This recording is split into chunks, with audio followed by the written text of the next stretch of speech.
Alakira Muhammadu, Alakira Mamadu Nyomada. Alakira Muhammadu, Alakira Mamadu Nyomada. Alakira Muhammadu. أعوذ بالله من الشيطان الرجيم. بسم الله الرحمن الرحيم. والصلاة والسلام على المبعوث رحمة للعالمين وآله وصحبه ومن والاه بإحسان إلى يوم الدين وبعد. السلام عليكم ورحمة الله تعالى وبركاته. بعدين تفسير في الله جبوا موبفوك ولي من دون كدل على في على كهنا أنا كشي أنا كبركة على كوجدي أنكلين لنا بلا جلنكا بي تفسير في الله نيما يسوي واتي من كرنكرن ninga o sigi keren mauludu ami kalo barkama mina no ya rabiul awali o kalo yin nyinamayali koson ni doni jeturaw ye ka an blasira an bɛ o tabali de sanfɛ an ka bi mɔgɔ welelen yani an kɛ o présenter ko jira aw la an bɛ aw yɛrɛ fo ka waliɲuman dɔn aw minnu ɲɛ bɛ an na nin waati in na Mali kɔnɔ ani Mali kɔ kan aw mana kɛ diɲɛ fan o fan ko aw bisimila nin ye a sanga selen ye nga bi ma wolele min bɛna baro kɛ an ye k'an bilasira o ti maa dogolen ye an karamɔgɔba don sɛbɛnnikɛla don laselikɛla don silamɛya diinɛ in kɔnɔna na kɛtibun wa da'iyatun islami o ti mɔgɔ wɛrɛ ye Elhaj Ahmad Tijani Sangare ka bɔ Côte d'Ivoire jamana kan kɛrɛnkɛrɛnnenya la Abidjan. An bɛ foli bila a la an b'a fɔ salamu alaikum. Wa alaikum assalam wa rahmatullahi wa barakatuh. An bi bisimila TV Shirifila sanfɛ k'a fɔ i ni an bɛ kun. Bi an b'a fɛ i kɛ an bilasira ni fɛn minnu ye o ye an bɛ waati min kɔnɔ a ma dogo mɔgɔ la. Rabiul awali alakiraba ale bangina ka bɛn o ma tarikutigi sɔn caman ka lakalili la. O kama a bɛ ɲɛnamaya an karamɔgɔw fɛ jamana caman kɔnɔ. Kɛrɛnkɛrɛnnenya la an b'a fɛ i ka hakili jigin jamana min t'a la bi o ye Magan jamana yɛrɛ ye. Magan jamanaw ka laada u ka laadaw kɔnɔna na u bɛ mawuludu ɲɛnamayali min kɛ k'u ka nisɔndiyaw yira a la u tun b'a kɛ ni kɛcogo minnu ye dalilu kisɛ minnu bɛ o la an b'a fɛ i ka baro kɛ ni an ye ninnu de kan i bisimila.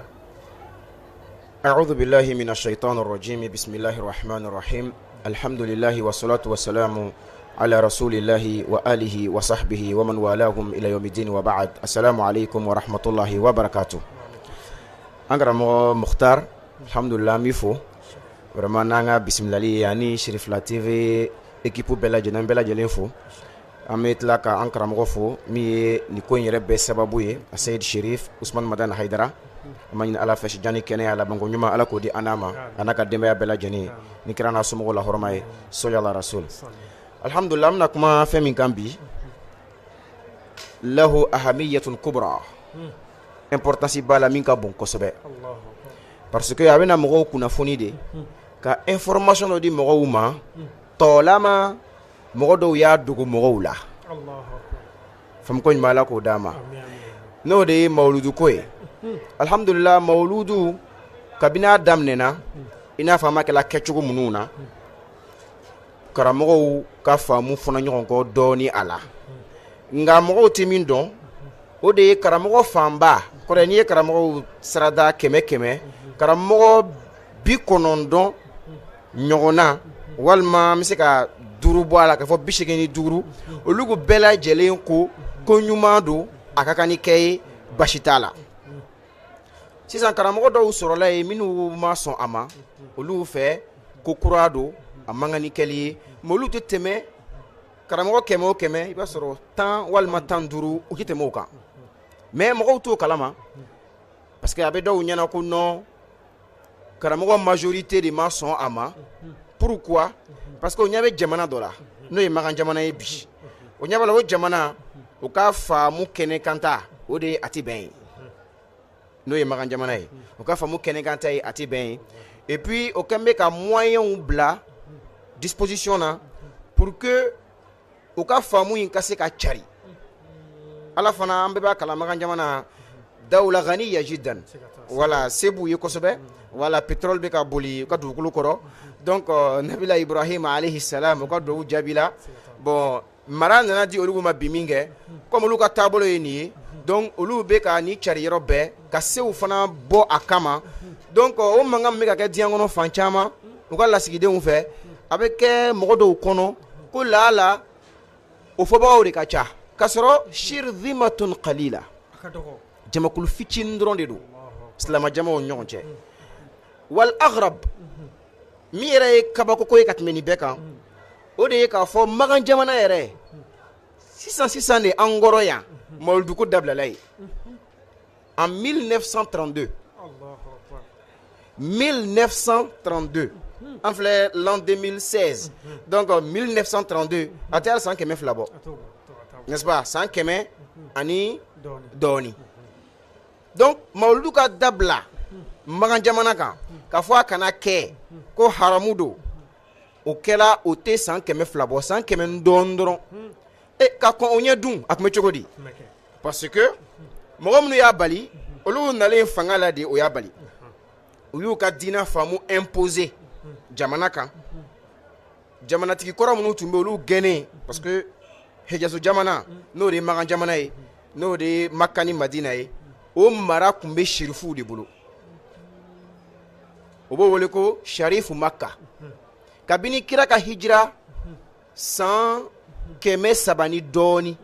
kabini kira ka hijira san 300 ni dɔɔni Makka ni Madina mara bɛ sherifuw de bolo fanga caman tɛmɛna n'o ye dawla abbasiya dawla uthmaniya fo kana se fanga wɛrɛw ma mais fanga fɛn o fɛn n'a bɛ na hata dawla fatimiya olu bɛɛ tɛmɛna olu bɛɛ tun ye fangabaw ye mais fanga fɛn o fɛn n'o nana Makka ni Madina b'a ka mara kɔnɔ nka a dugutigiya c'est à dire a ɲɛmɔgɔya o bɛ sirifuw bolo c'est à dire sirifuw de b'a kunna nka sirifuw bɛ walaw di olu ma masalan ni dawla abbasiya de ye silamaw bɛɛ ɲɛmɔgɔ ye Makka ni Madina b'o ka mara kɔrɔ mais sirifuw de b'a kunna ye ni dawla usmaniya nana dawla abbasiya kɔfɛ olu fana silama jamana b'olu ka mara kɔrɔ mais sirifuw de bɛ Makka ni Madina kunna hijazi jamana bɛɛ kunna wa kadhalika a tun b'o cogo la fo kana se mamlakatu arabiya saudiya nali ma olu nali olu ye sirifi n'u gɛn de olu ni sirifuw ma bɛn a la n'o tɛ fanga tɔw bɛɛ bɛ na olu ni sirifuw bɛ bɛn a la olu de ye ɲɛmɔgɔba ye u ka capitale la ye parce que dawla abbasiya o capitale tun bɛ Bagdad n'est-ce pas dawla usmaniya o capitale tun bɛ Turki Istanbul n'est-ce pas donc o kɔrɔ ko asimatul khilafatul islamiya o bɛ se ka kɛ jamana wɛrɛ kan o bɛ se ka kɛ mɔgɔ wɛrɛw bolo nka al-Hijaz biladul Hijaz o tun bɛ li shurafa khasa tuma min na ninnu de nalen en 1932 u ye sirifu n'u gɛn ka bɔ yen min kɛ u y'u ka diinɛ taabolo imposer n'o dɔ ye mawuludu balili ye a ti bɛn n tɛ jamakulu fitininw de don o man ca dɔ bi inshallah an bɛna sɛbɛnfɛnw yira aw la ka sɛbɛnfɛnw parce que kuma dɔ don an t'a fɔ ten kalam farig kuma lankolon ka fɔ ten dalilu t'a la non non an bɛna kitabuw tɔgɔ di ka karamɔgɔw tɔgɔ di minal muhaddithin hadisa karamɔgɔbaw wa minal mu'arrikhin ani histoire dɔnbagabaw minnu ye a sabati u taalen Makka u ye magankaw ye u bɛ ka mawuludu fêter cogo min u tilala k'a sɛbɛn u ka kitabuw kɔnɔ kitabu ninnu fana bɛɛ yen fo diɲɛ wuli mais ma'al asafi shadid ka fara dusu dimi kan nisɔn mɔnɛ gɛlɛman kan o kitabu ninnu tɛ ka kalan c'est à dire an bɛɛ kɛla karamɔgɔ b'a fɔ cogo min kitabu jɛma kalannaw de kitabu an tɛ kalan ka taa se yɔrɔ jan wa hada khatar kabir nka n'i ye kalan kɛ i b'a dɔn ko ninnu ye shirzima qalila ahlu shudud fami ko ɲuman ala k'o d'a ma o la an bɛna daminɛ karamɔgɔba min na min ye a tɔgɔ bɛ di a fɔ ko Makka tun bɛ mawuludu kɛ n'a ye u ka mawuludu kɛcogo lakali karamɔgɔ in tɔgɔ ye ko Ibnu Jubair al-Andalusi ale bɔ Andalus a filɛ Espagne silamɛw ka mara tun bɛ Espagne o waati tɛmɛna donc Ibnu Jubair al-Andalusi huwa rahala mana tagamakɛbagaba don il voyage beaucoup donc a ka tagama kɔnɔna na a tagara Makka mais Ibnu Jubair wagati jumɛn mɔgɔ don c'est très important fo an k'a dɔn ale ye wagati jumɛn mɔgɔ ye n'an k'o dɔn o la an bɛna dɔn ko jaa mawuludu balili kɛla kɔfɛ de walima kɔsan in na sisan Ibnu Jubair ale fatura kira ka hijira san 500 ani san 40 kira ka hijira san 500 ani san 40 i y'a faamuyara o kɔrɔ ye ko bolo yɛrɛ fan bɛ mɔgɔ min na k'o kɛ mawludu balabaga belebeleba ye ni ale ka kuma de bɛ kɛ dalilu ye u bolo fan caman fɛ n'o ye Taqiyuddin Ibn Taymiya ale bangela kira ka hijira san 661 o cɛ ka jan dɛ alors que ni ka fatuli de ye san 540 o kɔrɔ huwa qabla man qabla Ibn Taymiya bi akthar min qarn a ka san 100 ye fam ko ɲuman Ala k'o d'a ma ale de ko yuftahu hadha al-mawdi' al-mubarak ay manzilu nabi sallallahu alayhi wa alihi wa sallam ko ni mawludu kun sila magan ala ko ni yɔrɔ barkama min tun bɛ dayɛlɛ ko yɔrɔ jumɛn ko do kira ka so kira bangela so min kɔnɔ hali sini o so bɛ yen o an tagalen magan an y'a ye o mais o y'a kɛ bibliothèque de ye maktaba ni bɛɛ ye ka mɔgɔw décourager a ko la k'a ko lagosi n'o tɛ kira bange yɔrɔ est-ce que o kan ka kɛ librairie de ye ou bien maktaba de ye a fam ko ɲuman Ala k'o d'a ma donc ale ko kira ka so kira bangela so min na ni mawludu kun sera o so kun bɛ dayɛlɛ a don a waati maktaba kun tɛ dɛ ninnu de y'a kɛ maktaba o nalen a so kun bɛ dayɛlɛ fayadkhuluhu an-nasu kafatan mutabarrikina bihi ko la mɔgɔw bɛ don so in kɔnɔ kafatan c'est-à-dire kun bɛ bɔ mɔgɔw ni so cɛ de mɔgɔ mɔgɔ na rabiul awwali kira mɔgɔ ka mawludu kun y'i sɔrɔ magan jamana ɲɛmɔgɔw magan jamana tigi wa alimamiw ni a karamɔgɔw n'a faamaw o tun bɛ bɔ mɔgɔw ni kira bangeso cɛ bɛɛ de tun bɛ don a kɔnɔ kafa bɛɛ lajɛlen mutabarrikina bihi o bɛ don ni ŋaniŋɛ jumɛn ye k'o bɛ taa kira barika ɲini fi shahri rabi'il awwal wa yawmil ithnain minhu donc ni mawludu kalo kun sera kira ka so kun bɛ dayɛlɛ mɔgɔw kun bɛ don a kɔnɔ ko surtout a tɛnɛndonyaw fɛ mɔgɔw bɛ don a kɔnɔ ka taa barika ɲini ka taa kira barika ɲini kira su tɛ yen o kira su bɛ Madina de mais magan ne tun bɛ kɛ magan parce que kira barika bɛ ɲini yɔrɔ bɛɛ fam ko ɲuman Ala k'o d'a ma li annahu kana shahra mawlidi nabi sallallahu alayhi wa alihi wa sallam ko sabula rabiul awwali o tun kɛla kira o de kɛla kira bange kalo ye ne men kisi bɛ kira ma n'a somɔgɔw wa fil yawmil madhkuri الذي ولد فيه النبي صلى الله عليه وآله وسلم تفتح المواضع المقدسة المذكورة كلها نيه كالو مومي كومي مولدو كالو ريتشوي مولدو دون ريتشوي نو دي ربيع الأولي تلتاني فلانا كو نو كلا لهرما يورو بركة ما يورو أبلا جندي بي دايلي كالابلا مغوي بكتا ikungo fo alay ni Muhammadu la horomay bɛɛ ka taa kira jɔyɔrɔ jira Ala la ka Ala wele kitabutigi ko di n'o ye Ibnu Jubair al-Andalusi kuma laban ko di wa huwa yawmun mashhudun bi Makkata da'iman wa huwa yawmun ko mawludu ye don de ye maga mashhud don min seriyalen do mana don ba mɔgɔw bɛ bɔ ka nisɔndiyaw kɛ ka farifoniw jira bi Makkata Maka dugu yɛrɛ kɔnɔ ka tila ka kuma dɔ fara kan da'iman mi c'est-à-dire nisɔndiya min tuma bɛɛ san bɛɛ de kun do a tɛ kɔtigɛ san bɛɛ de kun do a kun b'o cogo la a tɛ kɔtigɛ fiyewu fo ka taa se 1932 o kɔni ale m'o ye nka anw y'o ye fo ka taa se o ma ni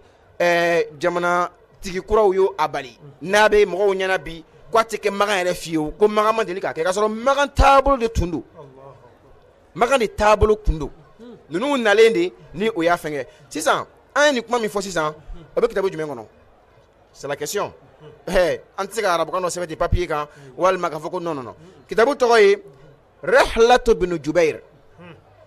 Rihlatu ibn Jubair a bɛ kitabu page 82 de la safha 82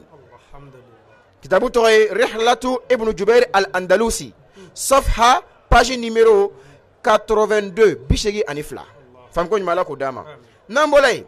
an bɛ taa karamɔgɔ wɛrɛ la min ye nin ko kelen sabati ka yira ko Magan mawludu tun bɛ kɛ ni ka mawludu cogow fɔ an bɛna se karamɔgɔ ma o ye karamɔgɔba ye bɛɛ b'ale dɔn ربما ابن جبير أي من توفى دو مغرب من تادون. أما من توفى فهو الإمام المحدث عليه كرم ربي أكمل حديثة دون كسبة أتوي أبو الفرج عبد الرحمن بن علي بن محمد المعروف بابن الجوزي. ابن الجوزي نيكودون ابن الجوزي في الأوساط المتعلمة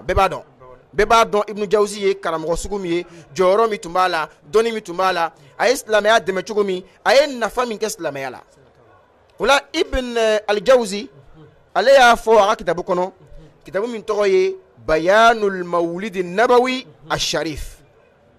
بيان المولد النبوي الشريف كتابه تقول يوي ما ابن الجوزي أم نوع ما يلاني نيجا واتي جمع مغدو parce que wati ko c'est important na wati lona ibadon ko ja kabini wati jan mawdu be ke maga ale fatula ka be kala ka hijra 100 bi konondon ani wolonvla 597 kala ka hijra 100 bi konondon ani wolonvla 590 okore hatta qabla wiladati taqiyuddin ibn taymiyyah fam ko ma ala ko dama ola ale ko di ibn jawzi ko di أقول لا زال أهل الحرمين الشريفين أقول حرما يروف لا مغو بنيا يروف لا مغو ألوغ مولي نو يمغاني مدناي ومصر كواني إيجيبت واليمن أني يمني والشام أني شامي جمانا لبنان بو كونوبي أني سيري أني فلسطين أني أورو ريجيون بلاجاني أردن نبي شامي جمانا دي وسائر بلاد العرب كوني عرب جمانا بي الله هيك ايه وهذا ثقة نيدنا مغباري هو محدث ثقة صدوق شنفولا دو نايك مفابتا ايبي ابيكا مي فولا ري مي يانيانا هو الرحالة ايضا افواج لا كوسبه بس حديث كرام غيرك كاليتي بادو جمع ودي كا فواج كتا جمانونا كتا حديثو كلام ولا لتلا عليكو وسائر بلاد العرب كو اني عرب جمانا بلا جني كو ما ايبي اكودي من المشرق والمغرب كدام نت لي بويرو فوق تاسيت لي بيروما وبمونك يحتفلون بمجلس مولد النبي صلى الله عليه واله وسلم وبو نيسونديا ني الا كيراكا مولودو سيغلي وبي مولودو سيغي كان نيسونديا كي كو عرب جمانا بريك ماكي ايبي ادم نجونا اهل الحرمين الشريفين مغاني مدنه ولو ادم نا اولود لا فلا اولود دلا اولود ديه كما ديريجو اولود ماكي انيس لما جمانا تو بلا جني فم كون مالكو داما اكودي ويفرحون بقدوم هلال شهر ربيع الاول كو بني سونديا ني دوما كالو كانالي تك ني دوما كالو بولا درو او بني سونديا ناي وبني سونديا نا كومبلي ويهتمون اهتماما بليغا على السماع والقراءة لمولد النبي صلى الله عليه وآله وسلم كو أبي مكودو نامي بسيفو دانا لمني لا أني كلانا كراكا مولودو كلان أبو مكودو على كسر أبو سكو بكالا كو عربو جمانا بي من المشرق والمغرب كدامت لي بويرولا فوت لي بيرو ابن الجوزي أيكم الله بانو فكماينا بس ابن الجوزي هو من هو مغو يا تومي ابادون كرامغو فاصون مينو donc akoni yeni fo mais do se ka fo non ayemi ye ayo de fo anre makobo de la mais ekuma lawa mi fo labana mina mi fo 600 o ba fana ka hakilla jira koina akodi wayanaluna bidhalika ajran jazilan wa fawzan azima donc o ya reka hakillai ko mugom nube kan ibara inge jiangono fambefe ko obe soroli keni mawludu keliye ajrana jazila obe sarala saraba min kacha wa fawzan azima ani jigi ani eniro jigi mafa min ka bon kosobe هذا قول من المحدث الكبير ابو الفرج ابن الجوزي بس ابن الجوزي بي اني ابن قيم الجوزيه وتكلني ابن قيم الجوزيه عليه ابن تيميه كلاندني من كا كورلو بي parce que ñeni fatu san fo ñene sisan kira ka hijira 597 alors que ibn taymiya yere bangila 500 ni kelen donc o ka kalanden o de ye ibn qayyim al jawziyya mais ni ye abul faraj ibn al jawzi fam ko nyumala ko dama aya fo kitabu to bayanul mawlid an nabawi al sharif fam ko nyumala ko dama nam bolay mukhtar amina karam gore min to fiye o de al imam al muhaddith al faqih أبو العباس العزفي عليه كلام غباي جمع بين علمي الحديث والفقه عليه حديثات دوني أني فيكو دوني أيو دي فرنيونكا بس مغرب بك محدث غير فقيه مغرب بك فقيه غير محدث يا فهموا بس حديثات كلام بي وكريتيرو بي نيو دون وبيفهم يكون محدث يبي حديثات دون ما أني بفيكو دون تكلني إما يه حديثات ترتيبولا وكو بخاري دي بكتابو بنيافه hadisa tartibula no bolay muslimu ka kutubu arba to tugola mo fo mais fiku nasra la ibe bukhari to mea ibe muslimu to mea ibe jon to me malik ahmad ashafi abu hanifa okole ko hadisa ya da manafin fiku ya da manafin amma amna mo ko min to fo sisa huwa jamaa bainahuma alaya adoni flab franyonka ale ko di ale fana fatura kira ka hijra 577 do hali biyo fana akore ibn taymiya 577 ale ko di inna yawm al mawlid an nabawi kala yemi yemaga ko de kira ka mawludu dun kana yutakhadhu utlatan amatan bi makkah al mukarrama kak mike barabladi general barakunte ka dun adon nisondi adon la nyagari dun barate ka dun maga ko ni وتفتح فيه الكعبة المشرفة كوبت لك الكعبة سودايلة ليا أمها الزوار منا مغمنو ننا فيزيتي لمغا أني هالي مغانغا منو يربي بكا كرنجرين بكا تا دو الكعبة كنو وكمو كيكا بي مولودو دوما مغا جوني فو الإمام المحدث الفقيه أبو العباس العزفي أيافو كتابو جمعنا كتابو ينتغي ورقات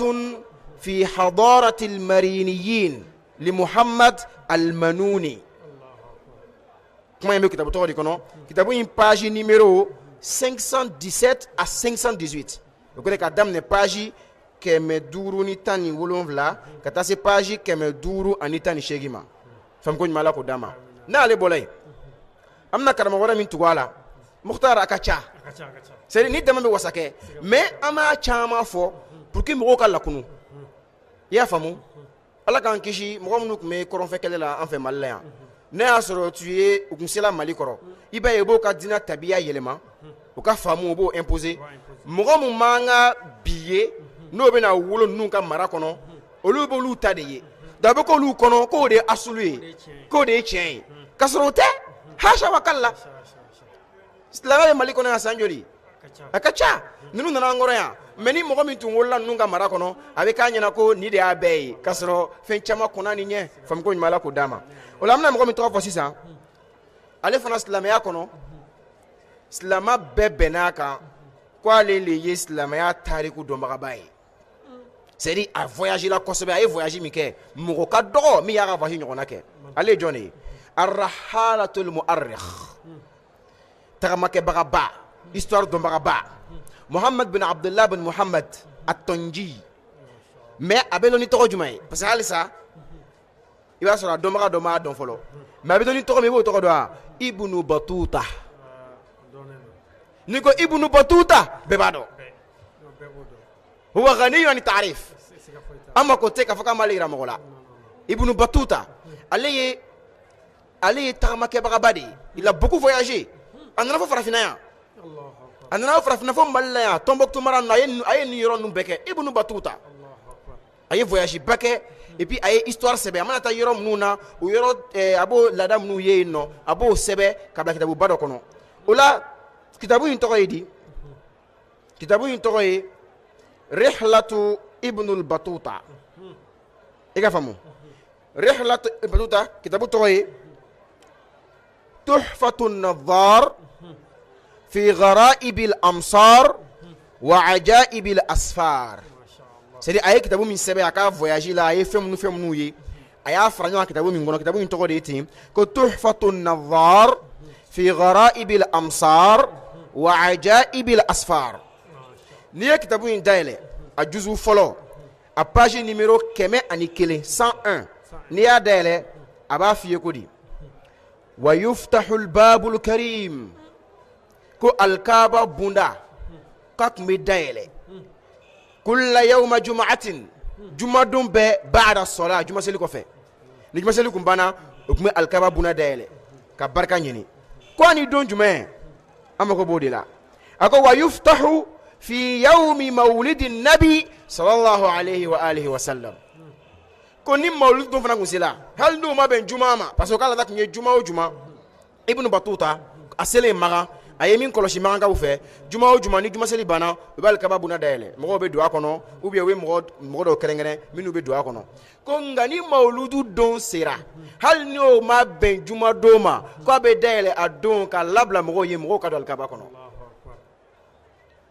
don ni tu maga parce que anga biteme juma le ko adatu ahli makkah في أيام المولد النبي صلى الله عليه وسلم donc okme barami doke mawlud la o dofna flenie jonde ben fola ibnu batuta fam ko mala ko dama nambolay kalam wala metu wala ode al imam al muhaddis al mu'arrikh shamsuddin as-sakhawi nanya le tafo ame dawma inshallah fam ko mala ko dama ta kacha kalam wala be ina fo كما ديرجو الإمام جمال الدين محمد جار الله القرشي المخزومي علي بي نبي كرم وبوي من وكمانا مغانغا وكمي مولدو كتشكو ميكا بينيا فو mais antna se ka doni bela wati kama dame dans sakhawi tama al imam as-sakhawi alifana muhaddis wa mu'arrikh abi hadithana bi tarikh don et puis imam sakhawi ghaniyun an at-ta'rif beba alifana don ma'ruf yega famno alekodi aleko kitabu kono kitabu mi ni atoy al mawrid ar-rawi fi mawlid an-nabi wa nasabihi at-tahir او كتابو دي كونو للعلامه الفقيه الملا علي القاري عليكو دي كو سخاويكو واما اهل مكه كو اما مغانغو معدن الخير والبركه مي هيرني بركه سانون ديغين هيرني مكه بو يرومي فيتوجهون الى المكان المتواتر من الناس انه بين الناس انه محل مولده كوني مولدكم سلا afola ku kira bangila yoromi ni okubaria o de kacha mo boloni beso mama ko kira bangila yoromi na ko ni mawludu kusila ko magangaw ko mo ko mu nyashin kata o yoroma kira bangili yoroma diga fam wa huwa fi sawq al-layl we quartier dore ak mebelti o wati kabo o quartier la raja'a bulughi kullin minhum bidhalika al-maqsid o bebe burikata muna bekasika joro soro ayorola ويزيد اهتمامهم به على يوم العيد كو اوكا امبورطانس يوم ما كومي دوالا كو مي بنيا كاتم حالي سيلي دونكا هذا قول من السخاوي فهمكم مالكو داما اكو حتى قل ان يتخلف عنه احد من صالح وطالح كو بي موشي كنتو مو نيماني مو جوغو بلا جاني بو امنا ني دانا بس اديكا كما جاندوني امنو دان يورو ينيا ni tuye kajira ambaduna kum magani madina molduk mikay ak mikay mission jawt mikay bonbon tu mitlan kiraka maduhuk medda fembek mikay mais fanga courant aller en 1932 ou len bela jani bali donc faut nier information ka di mo ntanga daluye moldula de anga moldu dalu be fam ko mala ko dama min ba daga chuko bela nyore fi kuma damnena karamo majorité be ko moldu kan كدمنا ابن حجر العسقلاني كتاسي جلال الدين السيوطي فكتاسي كما ديراجو السخاوي اي ميتو فوسيسا اني ابن الجوزي نو بيكرا مباوري منو سنا مولد مكو مولد بي بين كو باشي فويتالا وكدلو بي وفكدا منو كو بلا جلين بي فانكو مالا كو داما مي امني ديدي حكيلا جيغي كما مغمنو peut-être uta kalama ku labwa kalama ko koyintume ni chugo de la ayelemne de ka bo chula kan ni chugo ina hada ni kuma tabe inshallah wassalamu alaikum warahmatullahi wabarakatuh laji ambi fo ki alhamdulillah barkada ka ni dakuyan damodo dilila maganga kala da koro muno ne tumu bolo mawludu nyina mayalla kan ndi amma doni jetro nona ni be ambo ya fo ci comme na tete ma wokan an ka mawuludu dalilo ti ta ni yɔrɔ ninnu na an tilal'o la a mɛnna nka ninnu fɔ kun ye halisa k'a yira mɔgɔw la k'a fɔ ko kura sinsinnen tɛ anw bolo dɔnni jɛturaw minnu tɛmɛna ka kɔn an ye olu bɛɛ tɛmɛna nin tɛmɛsira kelen in fɛ i ka kuma laban ani ka dugawu don. alhamdulillah an ka kuma laban ye min ye o de ye mawuludu tiɲɛ yɛrɛ la an k'an sɛbɛ don a ma. ibn jawzi y'a fɔ sisan ko wa yanaluna bidhalika ajran jazilan wa fawzan azima. donc mɔgɔ mɔgɔ ye mawuludu kɛ i bɛ nin sɔrɔ siga foyi t'a la. alakira sallallahu alaihi wa sallam a ka sahabaw tun b'a bonya parce que ala k'u k'a bonya u fana tun b'a bonya mais est ce que bonyacogo fɔla bonyacogo ma fɔ o yɛrɛ tun bɛ kira bonya o yɛrɛ ka kira b'o bolo cogo min a bɛ hadisa bɛɛ kɔnɔ ko ma tanakhama rasulullah sallallahu alaihi wa sallam nakhamatan illa saqatat fi yadi ahadi sahabatihi wa dalaka biha wajhahu wa jildahu ko ni kira tun ye daji tu a tun tɛ bɛn dugu ma sahaba dɔ tun b'a cɛ n'a bolo ye ka a muwafari bɛɛ lajɛlen na ni sɛbɛnni na a tɛ se ka sɔsɔ Ummu Salim ale tun bɛ kira wasijuw cɛ kira ko ma i bɛ ka mun kɛ nin ye ya Ummu Salim Ummu Salim ko kira ma narju barakatahu lisibiyanina ko n bɛ a ta ka an denw mun n'a ye munna i barika ka don an denw fɛ ani o n'a ɲɔgɔnna caman mais anw tɛ kira ka kari sɔrɔ bi an t'a ka wasiji sɔrɔ bi mais a bangedon n'o sera an b'a jira kira la ko n'an tun bɛ yen sahabaw ye min kɛ an b'o ɲɔgɔnna kɛ walima an bɛ tɛmɛ o kan parce que b'o de fɔ ko tuma aw bɛ kira fɛ ka tɛmɛ kira ka sahabaw kan wa o tɛ suma ɲɔgɔn ma o Imam Maliki tun tɛ samara don Madina ko sabula kira su bɛ Madina k'ale tɛ se ka samara don dugu kɔnɔ kira su bɛ dugu min na a tun tɛ yɛlɛ daba kan ko sabula kira su bɛ Madina k'ale tɛ se ka yɛlɛ daba kan dugukolo kan kira su bɛ dugukolo min na hada Imam Jalil Imam Darul Hijra a ye nin kɛ fana mɔgɔ si ma nangari dɔnnikɛla si ma nangari ko ye min kɛ nin ye bid'a o tuma e bɛ kira fɛ ka tɛmɛ kira ka sahabaw kan wa parce que Abubakar tun tɛ yɛlɛ so kan Madina Umar tun tɛ yɛlɛ so kan Madina mais mɔgɔ si ma fɔ Maliki ɲinɛ don dɔ la o tuma e bɛ kira fɛ ka tɛmɛ Abubakar ni Umar kan donc fɛn kelenw tɛ quoi o ye n ka kuma laban ye an k'an cɛsiri mawuludu ko la tiɲɛ yɛrɛ la Ala bɛ hinɛ mɔgɔ la ka yafa mɔgɔ ma k'i jɔ alijinɛ kɔnɔ mawuludu kama siga foyi t'a la wa akhiru da'wana alhamdulillahi rabbil alamin. alhamdulillah laji sangare an bɛ fɔ k'i waliɲuman dɔn mawuludu ye fura de ye ka o misaliya surun d'i ma salon b'i da sa min kan banaba dɔ tun wulila an ka jamana kɔnɔ yan ko Ebola nka mawuludu bi don kuma min u nana fan bɛɛ ko bɛɛ k'i tigɛ ko nka Ala sɔnna ni mawuludu barika ye mawuludu b'i kɔ dɔn kuma min bana in fɛnɛ a y'a kɔ dɔn ni mawuludu barika ye an bɛ Ala de fo ka Ala waliɲuman dɔn k'a fɔ kalo in a donna an kan hɛrɛ la yarabi Ala k'a bɔ hɛrɛ la a nana bana minnu sɔrɔ an na ka degun minnu sɔrɔ an kan Ala k'o bɛɛ lajɛlen ɲɔni an baden TV sirifɛla lajɛbɔ an b'aw fo ka waliɲuman dɔn a ka ɲɛmadali la nin waati in na ni ne tun y'an karamɔgɔ ye Laji Ahmad Tijani Sangare ka bɔ Côte d'Ivoire jamana kan kɛrɛnkɛrɛnnenya la Abidjan a sigiyɔrɔ bɛnnen bɛ yen ma sɛbɛnnikɛla don a ka livre camanw bɔlen don minnu n'o a bɛ mɔgɔw la dɔnniya o kɔnɔna na silamɛya hakika caman na o bɛɛ lajɛlen kɔfɛ wajulukɛla belebele don Jamiyatu Ansardine kɔnɔ ka da waati kɔrɔn kan an bɛna aw bila nin yɔrɔ in na k'a fɔ a k'an bɛn diɲɛ waati wɛrɛ wa shukran lakum fi amanillah. alakira Muhammadu alala Muhammadu nyomada alakira Muhammadu alakira